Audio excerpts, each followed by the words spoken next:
Recentemente me deparei com uma questão interessante na internet. A pergunta era: você consegue parar esse for each no JavaScript? No artigo do Medium foi solicitado ao candidato uma forma de parar o for each no JavaScript. E aí me vem a pergunta: como eu faria isso? Olá, meu nome é Felipe Marques, seja bem-vindo ao canal Felipe Dev. E hoje nesse vídeo nós vamos abordar como responder a essa pergunta, como eu, no lugar de candidato, iria responder a essa questão numa entrevista técnica.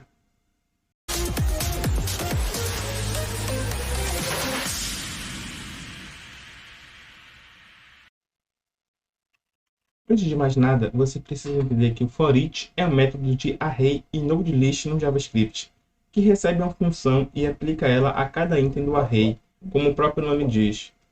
Para cada seria uma tradução literal do nome do método. Ele irá executar a função para cada item do seu array, fazendo que você não se preocupe com que o número de repetições desse loop, ou seja, ele abstrai o número de repetições e faz com que você apenas precise focar na execução do código. Então, para ser sincero, logo de cara com o entrevistador, a resposta seria não. Não tem como você parar um loop do for each no JavaScript, pois isso vai contra o algoritmo que é implementado na linguagem, mas há formas de contorná-lo. E isso que vamos aprender agora nesse vídeo. Mas antes de partir para o código, nós vamos entender primeiro o algoritmo de cada um desses métodos de repetição, ou seja, qual é o passo a passo de cada uma dessas estruturas. Dentro de um loop comum, nós podemos interpretar como um for ou um while. Ele há o começo, o processo e a determinada condição. Se a condição for negativa, ou seja, se for falsa, o código é executado e ele vai realmente de novo testar a condição. Caso seja verdadeira, ocorre a eclipse de parada. Caso não, o código é executado até que a condição seja verdadeira e ocorre a eclipse de parada. Ou seja, esse loop pode ser infinito. O for each é diferente. Ele tem um começo, mas primeiramente ele vai testar quantos elementos tem no array. Ou seja, ele vai se perguntar se há um elemento nesse array. Afinal, a gente pode passar assim um array vazio sem nenhum elemento. Caso haja um elemento, ele faz a execução do código. E ele vai se perguntar se ainda há elemento. Caso ainda haja elemento, ele vai fazer a execução de código. Ele vai ficar nesse loop de forma definida, que é a quantidade de vezes ou quantidade de elementos que temos no nosso array, se tornar a quantidade de vezes que o código irá ser executado.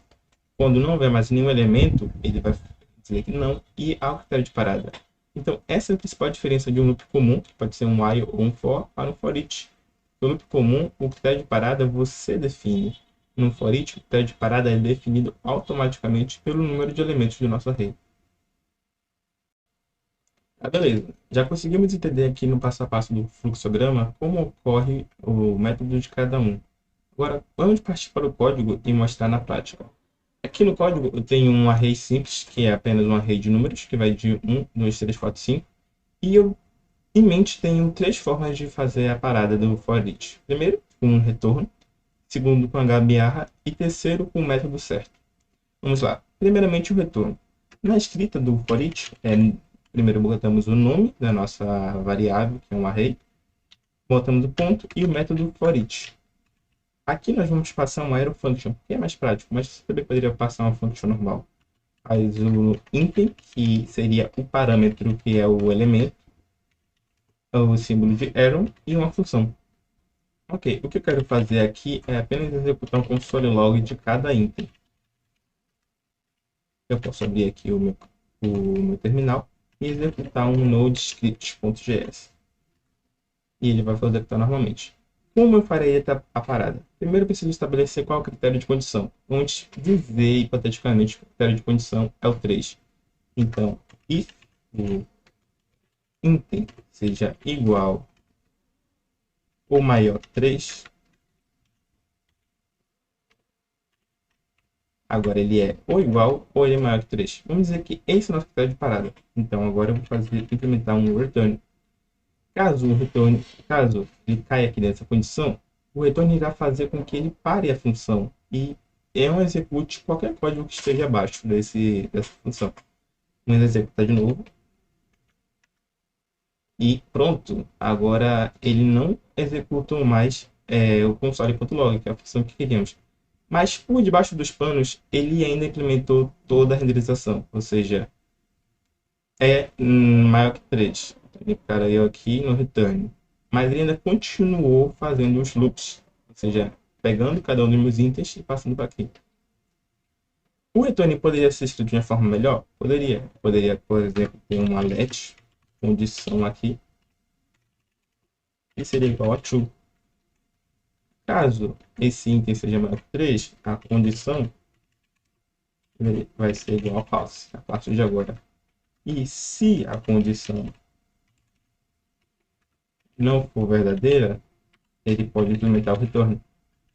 É uma forma diferente de escrever o código, mas nós vamos ter o mesmo resultado. Então, por exemplo, vamos aqui no script. O mesmo resultado, só que com uma forma diferente. Agora nós temos a condição externa, que é alterada conforme acontece algum evento aqui. Nesse caso, o item C é maior ou igual a 3. Eu não precisaria nem ao menos ter deixado aqui maior ou igual, só se ele for maior que 3, a condição já é falsa. Ok.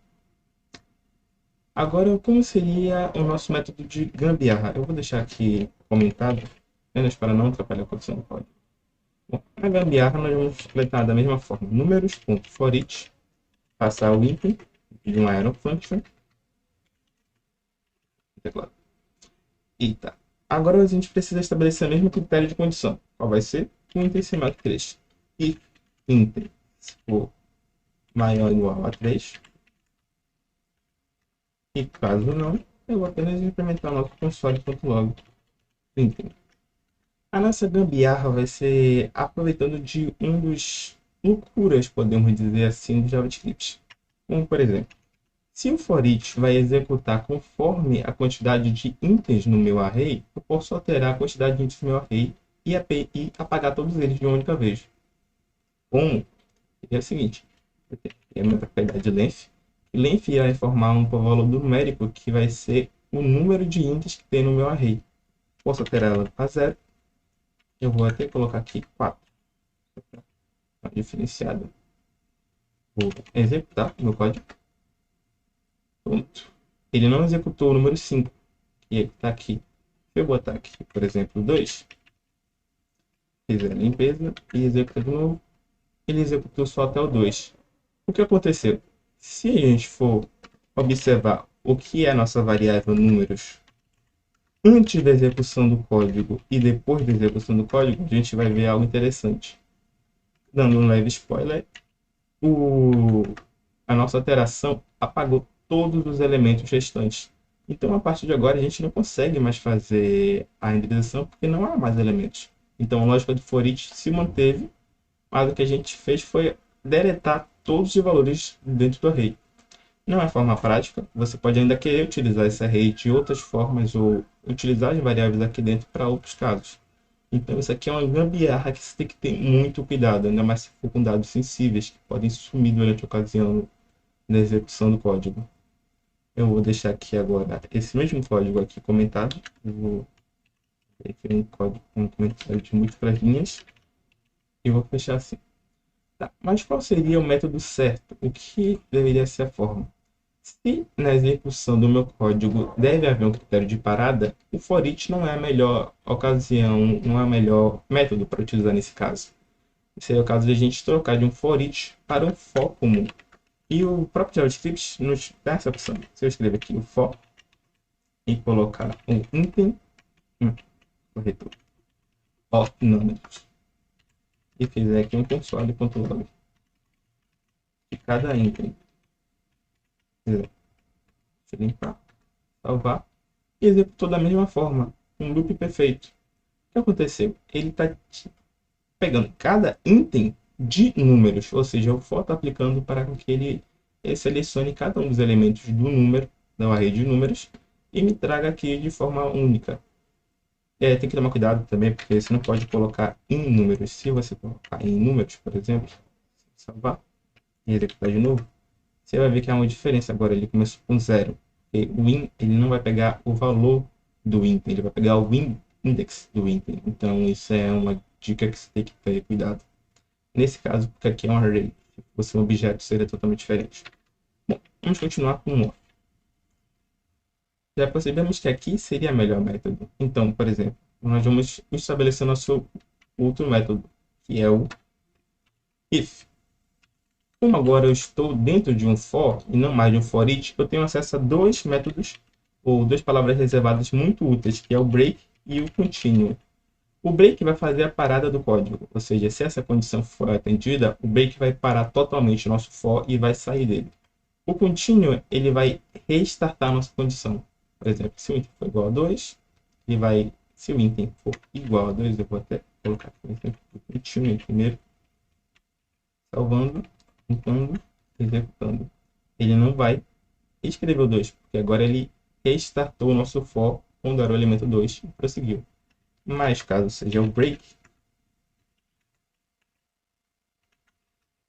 ele parou o nosso código, ou seja, ele não vai executar mais. Isso é uma forma de salvar a memória, porque vai evitar o uso de um for, de um código de repetição desnecessário, como era o caso que a gente estava tendo aqui na primeira condição, e ao mesmo tempo a gente não precisou quebrar ou alterar o nosso valor do array de números.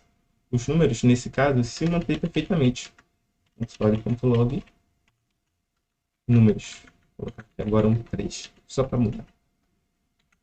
Script salvando, e a gente ainda tem todo o nosso array intacto.